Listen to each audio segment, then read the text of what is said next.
ஓம் சாய்ராம். பாபா தான் வாழ்ந்த காலத்தில் நிறைய அதிசயங்கள் செஞ்சிருக்கிறாரு.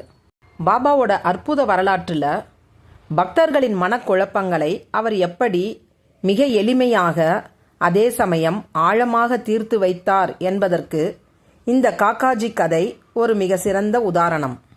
பாபா வாழ்ந்த காலத்தில் அவரோட சமகாலத்தில் வாழ்ந்த காக்காஜி என்ற பக்தருக்கு வந்த ஒரு விசித்திரமான சந்தேகமும் அதை பாபா எப்படி தீர்த்து வைத்தார் நம் எல்லோருடைய வாழ்க்கைக்கும் பொருந்துகிற ஒரு பெரிய பாடம். நம்மில் பல பேருக்கு ஒரு கேள்வி இருக்கும். நாம் ஒரு குருவை தேடி போகிறோம், இல்லை ஒரு கோயிலுக்கு போகிறோம். அங்கே போனால் உடனே நம்ம மனசுக்கு அமைதி கிடைச்சிடுமா? நம்ம கவலைகள் எல்லாம் பறந்துருமா?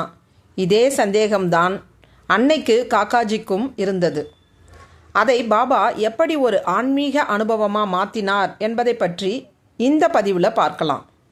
காக்காஜி அப்படின்றவர் பாபாவோட தீவிர பக்தர். ஆனால் அவர் மனசில் ஒரு சின்ன ஓட்டம் இருந்தது. ஷீரடிக்கு வர்றவங்க எல்லாரும் பாபாவை பார்த்த உடனே நிம்மதி அடைஞ்சிட்டதா சொல்கிறாங்களே, அது எப்படி சாத்தியம்? ஒரு மனிதரை பார்த்த உடனே, ஒரு குருவை பார்த்த உடனே மனசில் இருக்க குழப்பங்கள் எல்லாம் எப்படி டக்குன்னு தீரும் அப்படின்னு யோசிச்சார். இந்த சந்தேகத்தோடவே அவர் ஒரு முறை ஷீரடிக்கு கிளம்பி வர்றார். பாபாவை பார்க்கறதுக்கு முன்னாடி அங்கிருந்த துவாரகமாயிக்கு வர்றார். ஆனால் பாபாவுக்குத்தான் எல்லாம் தெரியுமே. காக்காஜி வாயை திறந்து கேட்கறதுக்கு முன்னாடியே பாபா அவருக்கு ஒரு நேரடி பாடம் நடத்த காத்துக்கிட்டு இருந்தார்.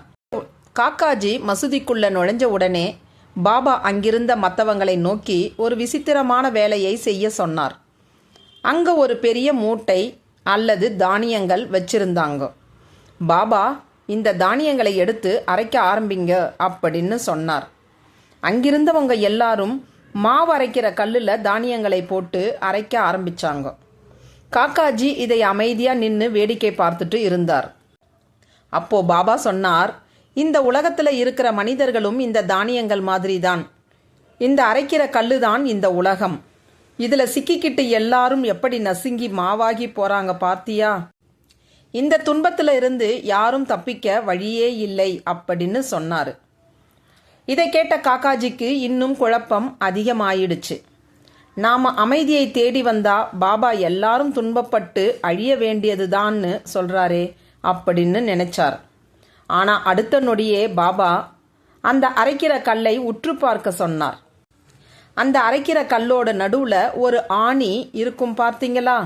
பாபா சொன்னார், இந்த தானியங்களில் எதெல்லாம் அந்த நடுவில் இருக்கிற ஆணியை மையப்புள்ளியை கெட்டியாக பிடிச்சிக்கிட்டு இருக்கோ அதெல்லாம் நசுங்கிறது இல்லை. அது அப்படியே முழுசாக தப்பிச்சிடுது. இந்த ஒரு வார்த்தையை கேட்ட உடனே காக்காஜிக்கு உடம்பு சிலிர்த்து போச்சு.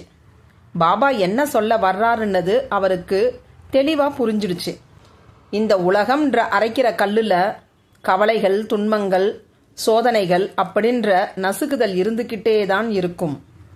ஆனால் எந்த ஒரு பக்தன் குரு அப்படிங்கிற மையப்புள்ளியை ஆணியை கெட்டியாக பிடிச்சிக்கிறானோ அவனை இந்த உலக துன்பங்கள் எதுவும் செய்யாது. அவன் மன அமைதியோடும் பாதுகாப்போடும் இருப்பான்.